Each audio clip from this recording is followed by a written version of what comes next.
When you think about the years that you coach and you look back at all those athletes, are there some of those that just stand out and grab you either for what they did while they were in school or for what they accomplished in later life that you kind of said, man, I had something to do helping those kids do that?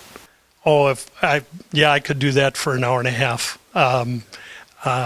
Certainly, one of the first young people that started in our girls program was a young lady by the name of Karn Swenson, and Karn was an 8th grader when we moved her up to play varsity. And I remember it like it happened yesterday. We played St. Cloud Apollo, and we were at Apollo, and we lost a tight match 4-3, and she'd won her match, and she came in the bus and she was fuming.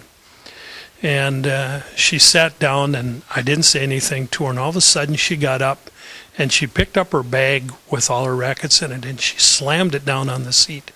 And she looked to the back of the bus and she said, girls, she said, I'm going to tell you this, and I'm going to tell you right now, I'm going to play in a state tournament. In fact, I'm going to play in 4 of them. You can either get better and join me, or I'll go by myself. And just like now, I got goosebumps. I just sat there and I was kind of dumbfounded. You know, first of all, an 8th grader saying these things, but she was serious. And that's kind of where it all turned around. She had a sister, a twin sister, that was a good player, Sarah, and Shanley Ball and the Olsen girls. And the next year we made our first run and made it to the state tournament, and she played in 4 of them. Just like she said, she won 2 doubles championships and a singles championship for our section, and played both in the team and individual those remaining 4 years. And that was I think the start of a run, you know. There's certainly kids that are here. Mike Hansen's daughter, Lisa, and Jill Hansen, you know, are 2 exceptionally talented singles players. They were great athletes. They certainly made a difference. We had a young lady, Stacy Olsen, in our girls program that actually medaled, and that was almost unheard of for somebody outside the metro area to actually medal at the state tournament. She finished 4th and was ranked 2nd or 3rd, 4th pretty much all season. You know, in our boys program, certainly Matt Dawson was one. Matt could have been a state champion. Matt just worked himself into being a gifted tennis player. He was a good hockey player, good all-around athlete, but he made himself, just by his work ethic, into a great tennis player. He medaled as well at the state tournament.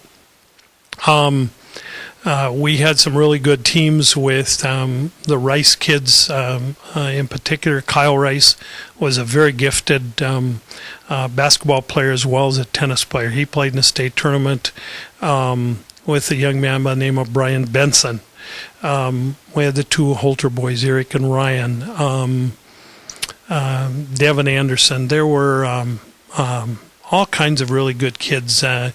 We had a team back with Jenny Moen and Nikki Berg and Heather Haug and Sarah Mueller that lost the section championship to Prior Lake.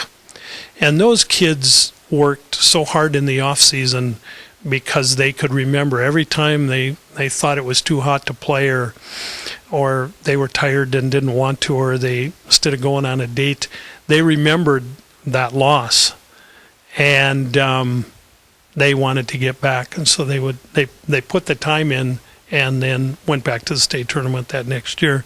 In fact, they beat Prior Lake to go to the tournament. And so I think the kids probably came from homes that were competitive, as well as my competitiveness rubbing off just a little bit, but it was their goal.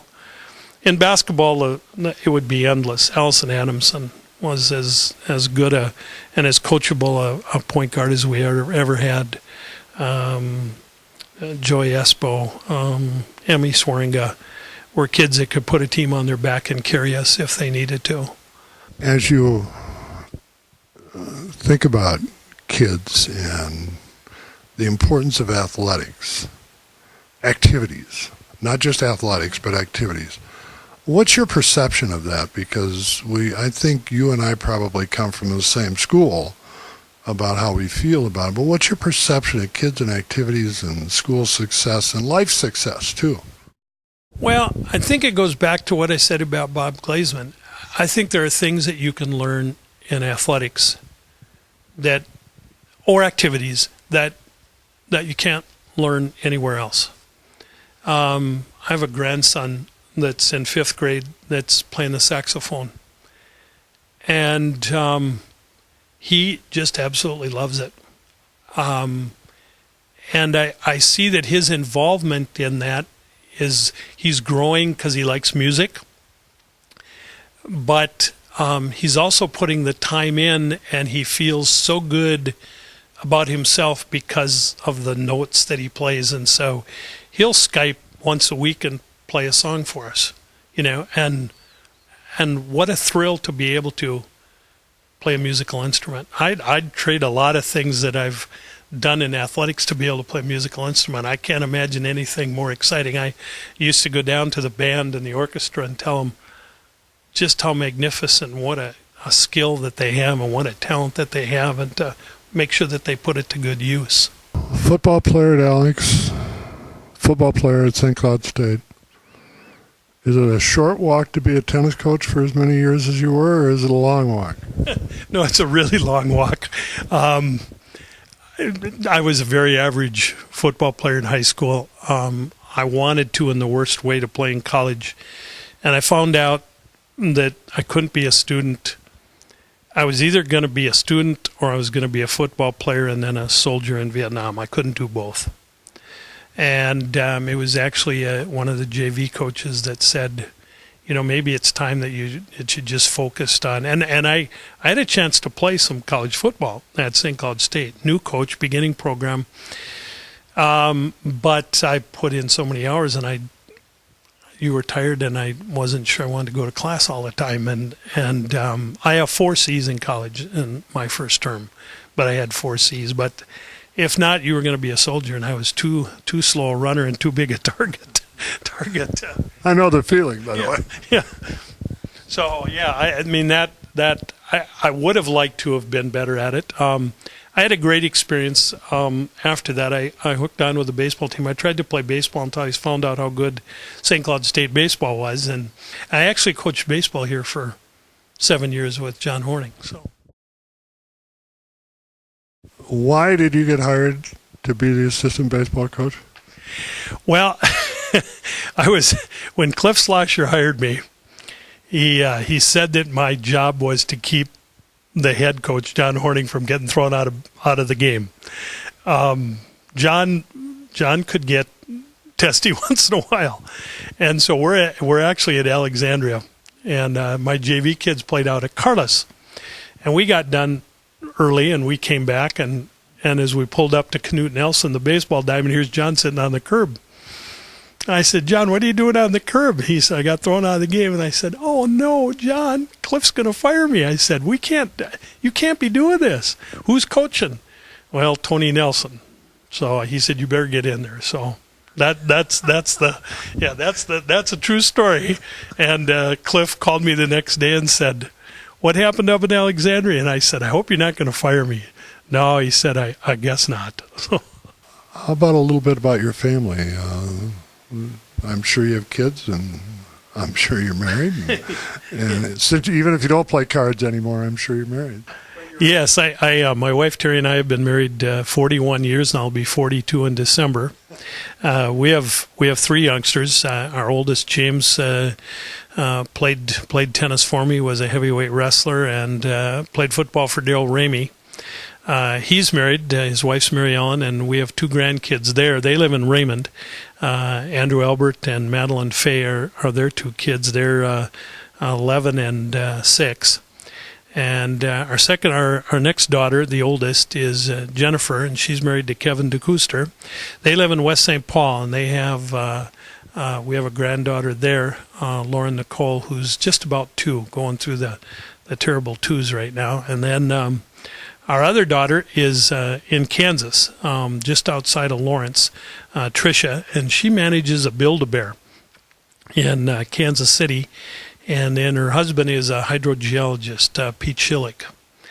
And so they're scattered around the country. I can't get one of them to Arizona or Florida, so I have a place to live when it's snowing here.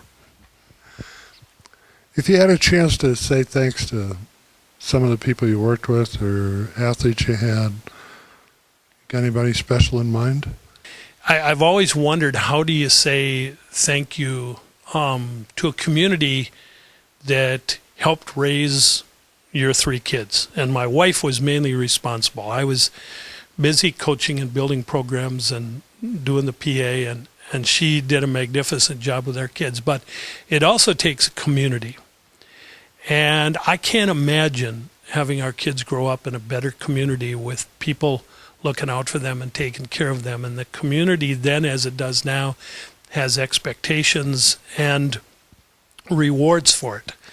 At the same time, I can't imagine working in a better school district. There were constantly staff, administrators that would challenge, that would nurture, that would encourage.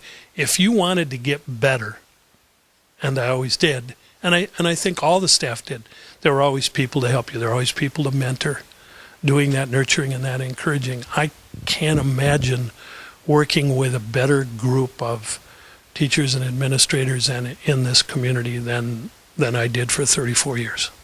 Hal, thanks so much for coming in to visit with me today. Thank you also for the years in the district and the years helping kids in Wilmer. I appreciate that, and I know our community does too. It has been a thrilling, exciting, and certainly humbling experience from the time that the president called and talked about the induction.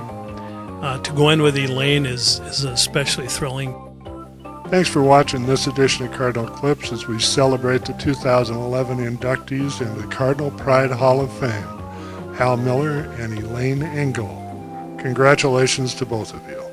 I'd like to leave you with one thought. We're teaching tomorrow's leaders in our classrooms today.